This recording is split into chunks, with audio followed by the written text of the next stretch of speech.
Assalamualaikum warahmatullahi wabarakatuh. Selamat pagi semuanya. Perkenalkan, nama saya Meisha Maulidina Putri dengan nomor induk mahasiswa 1902155533 dari kelas Manajemen Operasional Lanjutan I dengan dosen pengampu Bapak Rio Marpaung, SEMM. Berikut saya akan menjelaskan tentang strategi tata letak yang dimulai dari pengertian tata letak. Selamat menonton. Baiklah, saya akan menjelaskan tentang strategi tata letak. Pengertian tata letak. Tata letak adalah suatu keputusan penting yang menentukan efisiensi operasi secara jangka panjang. Tata letak memiliki banyak dampak strategis karena tata letak menentukan daya saing perusahaan dalam hal kapasitas, proses, fleksibilitas, biaya, kualitas lingkungan kerja, kontak dengan pelanggan, dan citra perusahaan. Tata letak yang efektif akan dapat menunjang pelaksanaan strategi bisnis yang telah ditetapkan perusahaan, apakah itu termasuk diferensiasi low cost atau respon yang cepat. Selanjutnya adalah tujuan tata letak. Tujuan utama yang ingin dicapai dalam perencanaan tata letak fasilitas pabrik pada dasarnya untuk meminimumkan biaya atau meningkatkan efisiensi dalam pengaturan secara fasilitas produksi dan area kerja. Dengan tujuan tata letak yaitu sebagai berikut. Yang pertama, menggunakan ruang yang tersedia seefektif mungkin. Yang kedua, meminimumkan jarak angkut dan biaya penanganan bahan. Yang ketiga, menciptakan keseimbangan dalam proses produksi. Yang keempat, menyederhanakan proses produksi. Yang kelima, mendorong semangat dan efektivitas kerja karyawan. Yang keenam, menjaga keselamatan kerja dan barang-barang yang sedang diproses. Dan yang terakhir, menghindari berbagai bentuk pemborosan. Tata letak memiliki manfaat pada suatu perusahaan bisnis, yaitu sebagai berikut. Yang pertama, meningkatkan jumlah produksi. Yang kedua, mengurangi waktu tunggu. Yang ketiga, manfaat proses pemindahan bahan. Yang keempat, penghematan penggunaan ruangan. Yang kelima, efisiensi penggunaan fasilitas. Selanjutnya ada mempersingkat waktu proses, dan ada meningkatkan kepuasan dan keselamatan kerja. Dan yang terakhir adalah mengurangi kesimpang siuran. Selanjutnya kita akan membahas desain tata letak. Hal yang harus dipertimbangkan dalam menentukan desain tata letak yaitu sebagai berikut. Yang pertama, utilisasi ruang, peralatan, dan orang yang lebih tinggi. Yang kedua, aliran informasi, barang atau orang yang lebih baik. Yang ketiga, moral karyawan yang lebih baik, juga kondisi lingkungan kerja yang lebih aman. Selanjutnya ada interaksi dengan pelanggan atau klien yang lebih baik, dan yang terakhir ada fleksibilitas. Jenis-jenis tata letak. Sebuah tata letak yang efektif memfasilitasi terjadinya aliran bahan, manusia, dan informasi di dalam atau antar wilayah. Sebuah tata letak yang baik perlu menetapkan hal-hal yang berikut. Yang pertama ada peralatan penanganan bahan, yang kedua ada kapasitas dan persyaratan luas ruang, yang ketiga ada lingkungan hidup dan estetika, yang keempat ada aliran informasi, dan yang kelima ada biaya pergerakan antar wilayah kerja. Masuk ke macam-macam tipe tata letak. Yang pertama ada layout proses, yaitu proses pengaturan dan penempatan semua fasilitas pabrik seperti mesin dan peralatan yang memiliki karakteristik kerja yang sama. Yang kedua ada layout produk. Tujuannya adalah untuk mengurangi proses pemindahan bahan dan memudahkan pengawasan dalam kegiatan produksi. Yang ketiga ada layout kelompok, yaitu pengaturan tata letak fasilitas pabrik ke dalam daerah-daerah atau kelompok mesin bagi pembuatan produk yang memerlukan pemrosesan yang sama. Yang keempat, layout posisi tetap, yaitu pengaturan material atau komponen produk yang dibuat akan tinggal tetap pada posisinya. Dan yang kelima ada layout bentuk U, adalah pintu masuk dan keluar bahan baku dan produksi akhir berada pada posisi yang sama. Dan ada layout gabungan garis dan proses, yaitu penggabungan kedua tipe layout proses dan layout produk dengan cara menempatkan mesin-mesin dalam masing-masing departemen menurut tipe mesin yang sama atau menurut prinsip pengaturan berdasarkan prosesnya.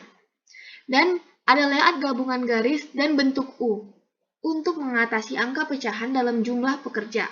Dapat ditempuh dengan menggabungkan beberapa lini bentuk U menjadi satu lini terpadu. Masuk ke prinsip-prinsip dasar penyusunan layout. Yang pertama ada integrasi secara total, yang kedua jarak perpindahan bahan paling minimum, yang ketiga memperlancar aliran kerja, yang keempat kepuasan dan keselamatan kerja, dan yang terakhir ada fleksibilitas. Meminimalkan biaya matriks atau cost matrix minimizing. Meminimasi dapat berupa meminimumkan biaya produksi. Perusahaan dapat meminimalkan biaya untuk dapat memaksimalkan keuntungan secara optimal. Nah, contoh yang kita pakai yaitu perusahaan makanan Royal merencanakan untuk membuat dua jenis makanan, yaitu Royal Bee dan Royal Jelly. Kedua jenis makanan tersebut mengandung vitamin dan protein. Royal Bee paling sedikit diproduksi 2 unit dan Royal Jelly paling sedikit diproduksi 1 unit. Tabel berikut menunjukkan jumlah vitamin dan protein dalam setiap jenis makanan. Berikut adalah tabelnya. Bagaimana menentukan kombinasi kedua jenis makanan agar meminimumkan biaya produksi? Langkah-langkah yang harus dilakukan yaitu yang pertama, tentukan variabelnya. Kita pakai X1 sama dengan Royal Bee dan X2 sama dengan Royal Jelly. Fungsi tujuannya Z-min sama dengan 100, X1 itu Royal Bee ditambah 80, X2 Royal Jelly. Itu dapat dilihat dari biaya per unit atau ribu rupiahnya. Selanjutnya kita yang ketiga fungsi kendala. Yang pertama 2X1 ditambah X2 besar dari 8 itu termasuk dari vitamin. Yang kedua 2X1 ditambah 3X2 lebih besar dari 12 itu yang termasuk adalah proteinnya. Yang ketiga X1 lebih besar dari 2 itu adalah jumlah minimal yang harus diproduksi ya sama dengan 2 unit. X2 lebih besar dari 1 itu jumlah minimal yang harus diproduksi sama dengan 1 unit. Itu dari vitamin atau unit yang bisa kita lihat di tabel. Lanjut, yang keempat yaitu membuat grafik. Yang pertama, 2X1 ditambah X2 sama dengan 8. Bisa dilihat X1 jadinya sama dengan 0 dan X2 sama dengan 8. X2 sama dengan 0 dan X1 sama dengan 4. Lanjut, garis isokan titik 4,8. Yang nomor 2 yaitu 2X1 ditambah 3X2 sama dengan 12. X1 sama dengan 0, X2 sama dengan 4. X2 sama dengan 0, X1 sama dengan 6. Dan lanjut lagi garis isokan titik 6,4. Yaitu X1 sama dengan 2 dan X2 sama dengan 1. Yang sebelah kanan adalah daerah penyelesaiannya. Solusi optimal tercapai pada titik B, terdekat dengan titik origin, yaitu persilangan garis kendala 1 dan 2. 2X1 ditambah X2 sama dengan 8. 2X1 tambah 3X2 sama dengan 12. Jadinya minus 2X2 sama dengan minus 4, yang hasilnya X2 sama dengan 2. Dan kita masukkan X2 ke kendala 1, yaitu 2X1 ditambah X2 sama dengan 8, 2X1 ditambah 2 sama dengan 8, dan 2X1 sama dengan 6, hasil dari 8 kurang 2, dan X1 jadinya sama dengan 3. Masukkan nilai X0 dan X2 ke Z. Jadi bisa disimpulkan Z-min sama dengan 100X1 ditambah 80X2 dari hasil yang kita dapat tadi, yaitu sama dengan 100 dikali 3 ditambah 80 dikali 2. Hasilnya 300 ditambah 160. Dan dapatlah 460. Kesimpulannya, untuk meminimumkan biaya produksi, maka X1 sama dengan 3 dan X2 sama dengan 2, dengan biaya produksi Rp460.000. Selanjutnya, kita akan membahas tentang penyeimbangan jalur perakitan atau Assembly Line Balancing. Assembly Line Balancing atau ALB, keseimbangan lini perakitan, adalah permasalahan penyeimbangan beban pada stasiun kerja di bagian lini perakitan. Keseimbangan pada lini perakitan adalah sangat penting karena menentukan seberapa besar kecepatan dan kedayagunaan atau efisiensi produksi. Secara ringkas, berikut adalah karakteristik dari permasalahan assembly line balancing. Yang pertama, ada sejumlah proses dalam lini perakitan dengan waktu proses masing-masing. Yang kedua, ada kendala keterdahuluan atau precedence constraint yang memaksa sebagai proses baru bisa dimulai setelah proses persyaratan selesai. Yang ketiga, bisa ada kendala tambahan seperti jumlah maksimum stasiun kerja atau kecepatan minimum lini perakitan. Yang keempat, tujuannya adalah pengelompokan proses-proses perakitan menjadi stasiun-stasiun kerja tanpa melanggar kendala keterdahuluan demi tercapai efisiensi lini perakitan maksimum. A. Tujuan penyeimbangan jalur perakitan atau assembly line balancing. Yang pertama, mempelancar arus produksi. Untuk memperoleh suatu arus produksi yang lancar, dalam rangka memperoleh utilisasi yang tinggi atas fasilitas tenaga kerja dan peralatan melalui penyeimbangan waktu kerja atau antar workstation. Yang kedua, mengurangi idle time. Penerapan line balancing merupakan bagian dari perbaikan secara terus-menerus yang bertujuan untuk meminimumkan waktu menganggur atau idle time, serta keseimbangan waktu senggang atau balance delay, dengan memaksimalkan waktu bernilai sehingga dapat meningkatkan produktivitas sebuah perusahaan. Yang ketiga, menciptakan flexibility. Karena suatu produk akan tercipta secara produktivitas akan meningkat ketika proses produksi saling berkaitan dan mendukung antara satu dengan lainnya. Yang keempat, meningkatkan efisiensi. Efisiensi dan produktivitas dapat tercipta bila suatu lini dapat seimbang dengan mengukur tingkat kemampuan karyawan dalam menyelesaikan tugasnya. Yang kelima, mengurangi bottleneck. Bottleneck adalah suatu proses operasi yang membatasi output dan frekuensi produksi sehingga penerapan keseimbangan beban kerja yang dialokasikan pada setiap workstation diusahakan dapat mengurangi bottleneck tersebut dengan pekerja dapat menyelesaikan pekerjaan sesuai dengan yang diharapkan pelanggan. Dan selanjutnya ada mencapai kapasitas optimal. Untuk mencapai suatu kapasitas optimal, di mana tidak terjadi penghamburan fasilitas, maka penyeimbangan lini produksi dilakukan atas lintas perakitan bersifat seimbang. B. Ketentuan dalam line balancing. Ada cycle time, yaitu perhitungan cycle time mempertimbangkan seluruh jumlah produksi jika beberapa jalur menghasilkan produk yang sama. Maka cycle time composite kurang dari waktu yang aktual setiap jalur individual. Yang kedua, lead time, penjumlahan waktu produksi di sepanjang jalur perakitan.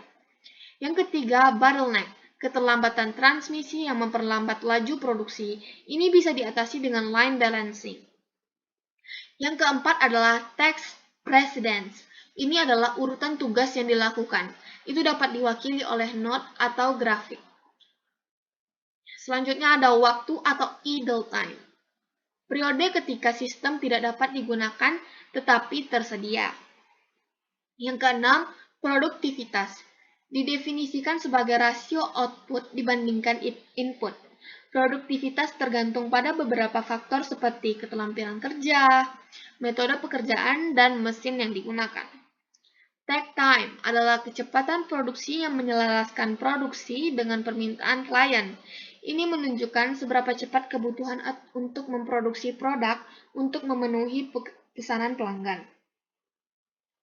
Selanjutnya ada workstation atau stasiun kerja, area fisik di mana pekerja dengan alat atau satu mesin atau lebih atau mesin tanpa pengawasan seperti robot melakukan tugas tertentu dalam jalur produksi. Dan ada downtime. Downtime dijelaskan sebagai waktu yang bukan nilai tambah. Selanjutnya, C. Metode penyeimbangan jalur perakitan assembly line balancing.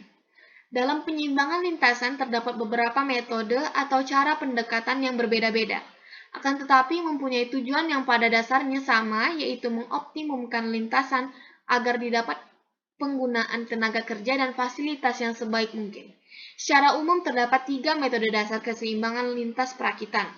Yang pertama ada metode matematis, merupakan metode yang dapat menghasilkan suatu solusi optimal. Yang kedua ada metode probabilistik, Simulasi solusi yang dihasilkan adalah solusi-solusi yang feasible. Yang ketiga ada metode heuristik. Metode heuristik pertama kali digunakan oleh Simon dan Newell untuk menggambarkan pendekatan tertentu untuk memecahkan masalah dan membuat keputusan. Nah, studi kasus pada strategi tata letak atau layout strategy.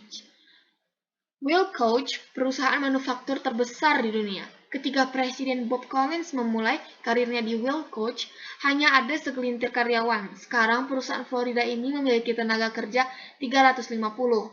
Peningkatan fisik juga telah diperluas dengan kantor, perakitan akhir, kabel, lemari, dan sel kerja pelapis dalam satu bangunan besar. Seperti banyak perusahaan yang sedang tumbuh, Will Koch tidak mampu merancang fasilitas yang dari awal. Manajemen menyadari bahwa biaya bahan penanganan yang sedikit lebih tinggi dari tata letak yang ideal. Keseimbangan perakitan adalah salah satu masalah utama yang dihadapi Will Koch, dan setiap produsen berulang lainnya. Jadwal panggilan 4 hasil kerja 10 jam per minggu. Setelah ambulans pada salah satu dari 6 lini perakitan akhir harus bergerak maju setiap hari ke workstation berikutnya. Menyeimbangkan cukup pekerja dan tugas pada masing-masing tujuan workstation merupakan tantangan yang tidak pernah berakhir. Terlalu banyak pekerja berakhir berjalan ke satu sama lain. Terlalu sedikit tidak bisa menyelesaikan ambulans dalam 7 hari. Dalam permasalahan ini, solusi yang bagus adalah yaitu Will Koch harus mempertimbangkan yang terbaik strategi tata letak yang sesuai bisnis mereka untuk memaksimalkan keuntungannya. Desain tata letak harus mencapai pemanfaatan yang lebih tinggi dari ruangan, peralatan, dan orang, meningkatkan arus, informasi, bahan atau orang, peningkatan semangat kerja, karyawan, dan kondisi kerja yang lebih aman, meningkatkan pelanggan atau interaksi klien, dan fleksibilitas. Sebuah tata letak yang baik membutuhkan penentuan peralatan penanganan material.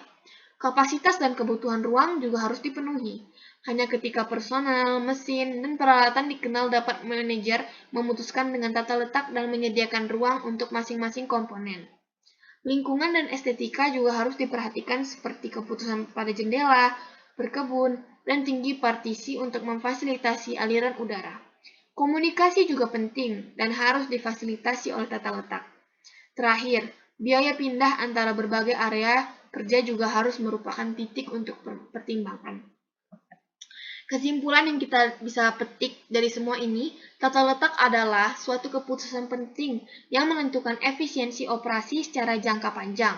Tujuan utama yang ingin dicapai dalam perencanaan tata letak fasilitas pabrik pada dasarnya adalah untuk meminimumkan biaya atau meningkatkan efisiensi dalam pengaturan segala fasilitas produksi dan area kerja.